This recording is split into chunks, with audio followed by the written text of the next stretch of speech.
अजीज़ों, मैं इस वक्त यहाँ पर नवाई मसीही के चेयरमैन की हैसियत से रवादारी तहरीक पाकिस्तान के आज़ाद कश्मीर से सदर की हैसियत से और ऑल माइनॉरिटीज़ आज़ाद कश्मीर का ये जो रास्ता है, इसे बहुत जल्द पाकिस्तानी हुक्मरान जमात आज़ाद कश्मीर में अक़लीतों के मसाइल के हल के लिए अपना दस्ते रास्त बनाने वाली है, उनका करीबी साथी होने के नाते यहाँ खड़ा हूँ।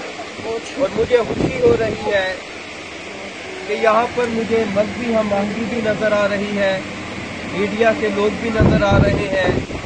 पाकिस्तान तहरीक इंसाफ के अहम रहनुमा जनाब मिनिस्टर शेखर साहब भी यहाँ मौजूद हैं, हमारी मजहबी क़यादत भी मौजूद है।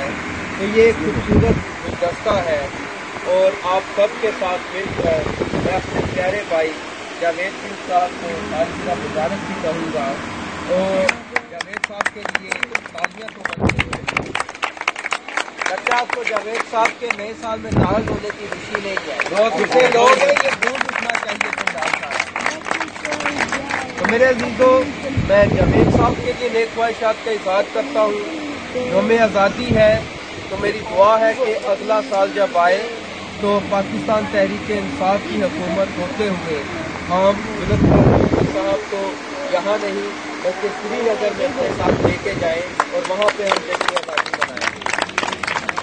और यहाँ पे मैं अपनी नई क़यादत है, हमारी बहन है सिस्टर सायरा, उनके लिए जनरल सेक्रेटरी जॉन मजीद के लिए नेक ख्वाहिशात का इज़हार करता हूँ कि खुदावंद करे कि इनके हाथ से हमारे आने वाले वक्त में जब यहाँ पे पाकिस्तान तहरीक इंसाफ की हुकूमत आए तो मौजूदा रियासत के सरकारी नौकरियों के कोटे के और दीगर जो हमारे मसाइल हैं वो हल हैं।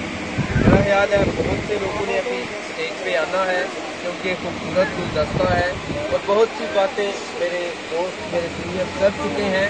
तो आज के लिए इतना ही। आखिर में मैं जावेद साहब के लिए नेक ख्वाहिशात के साथ आपसे इजाज़त चाहता हूँ। बहुत शुक्रिया।